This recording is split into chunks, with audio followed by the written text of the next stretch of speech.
This season has just been so dull for so long, y'all, but we are finally starting to see some action. For the first time in a while, an actual move has been made, and this one may just flip this entire game around. Now, there is a lot to talk about from this episode, but before we get into all that, please take a moment to hit that subscribe button below if you have not already. Even though this season is coming to an end, I talk about other reality shows on my channel too, and it's always a good time over here. BB27 is coming up soon, and if you're a Big Brother fan, then you definitely don't want to miss that. So again, make sure you're subscribed, and now, let's get started.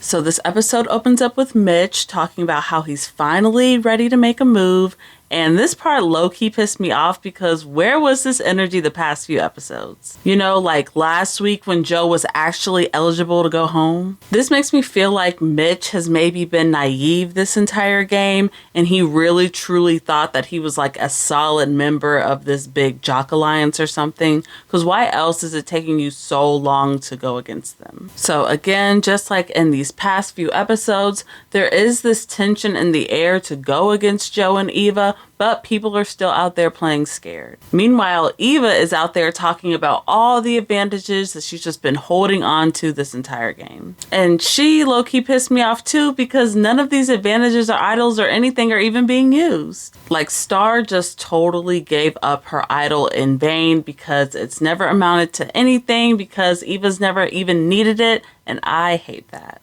Next up, the players head to the next reward comp, which is this endurance comp with like pure upper body strength. And honestly, shout out to everybody here because they all lasted way longer than I thought they would, especially in the rain and especially 3 weeks in. Shauhin ends up winning this one. Good for him. I'm pretty sure it's his first win of the season. And later on during the reward dinner, they show him, Joe, and Kyle all getting their letters from home. And what I really noticed is that even though everyone is mentioned here in this scene, really and truly, this whole thing is mainly about Joe. We hear his full letter from home. We see the letter, like we see his kids' drawings, and we get a lot of personal content from him about his family and his sister. They even filmed this whole special scene of him talking about his sister's passing later on the beach. I mean, they are really wanting us to love and sympathize with Joe here. Also during this dinner, we hear this really interesting conversation between Shauhin and Kyle.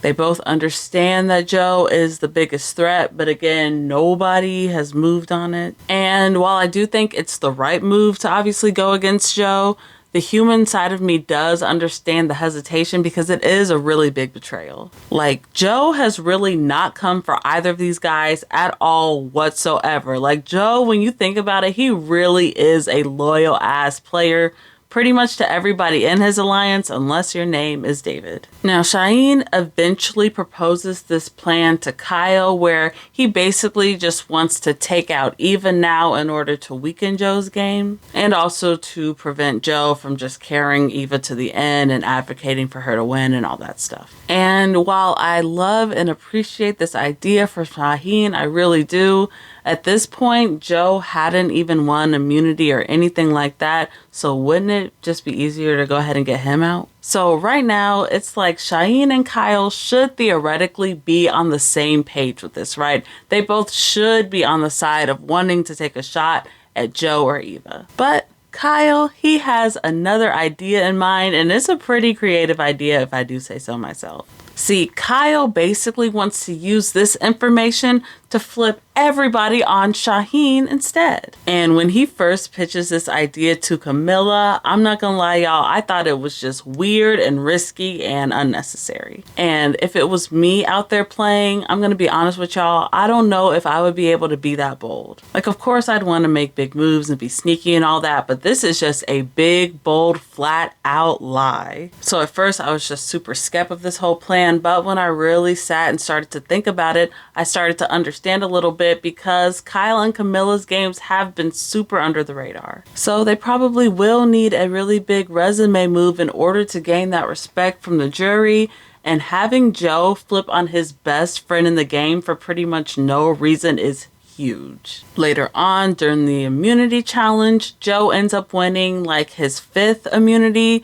even further cementing the fact that he's gotta go. But since he's safe for now, it's time for Kyle to start putting this plan into motion. It is time for him to start fooling Joe.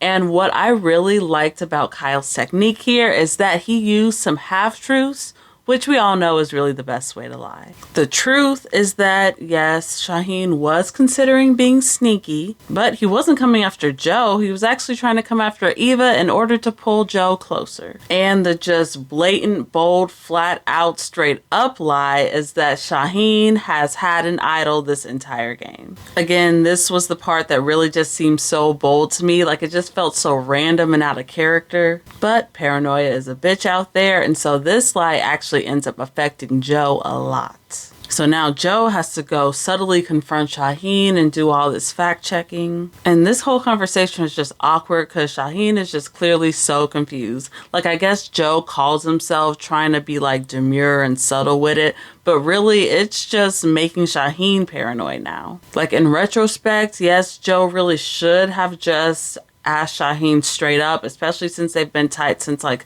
literally day one in this game. But I also can't really blame him for not doing all that, because if it were true, then it would have just tipped Shauhin off.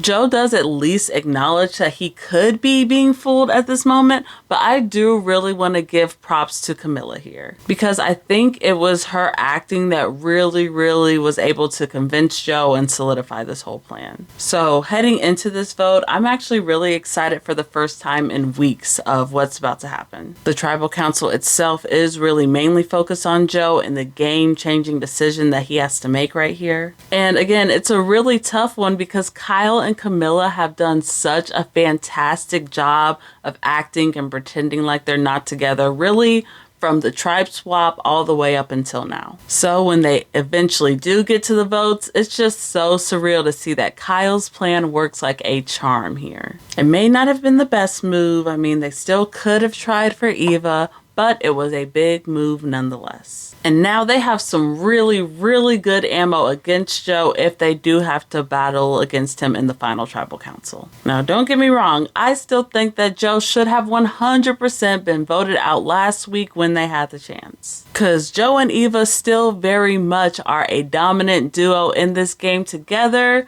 Kyle and Kamilla are too, they're just not as obvious with it. So with that being said, with just one more episode left in the season, I do still think that Joe is likely to win. I just don't think it's going to be an easy vote because I don't see David or Mary voting for him right now. And hell, after this last move, even Shauhin's vote is up in the air. I could just easily see Joe getting a lot of jury pushback. And I also have the fear that somebody like Kyle could just straight up out-talk him. So I'm not 100% certain on Joe, and my second pick for a winner would have to be Kyle. I feel like Kyle is a player who has been highlighted since the very beginning of the game, and we always seem to know his POV and where his head's kind of at. Kyle's also had to play a much tougher game, and I think he's played it mostly well, but my big fear with him is that his hesitancy to get out Joe is going to be what costs him the game. He is a secret lawyer though, so if he's able to argue his case and talk about his game in like a smooth way, I think he still could take it. Honestly, I just don't know for sure, and this is the first season in a while where I'm this stuck before the finale. Of course, I want to know what are your final predictions for the season. How do you think this finale is going to play out, and who do you see winning the whole thing in the end?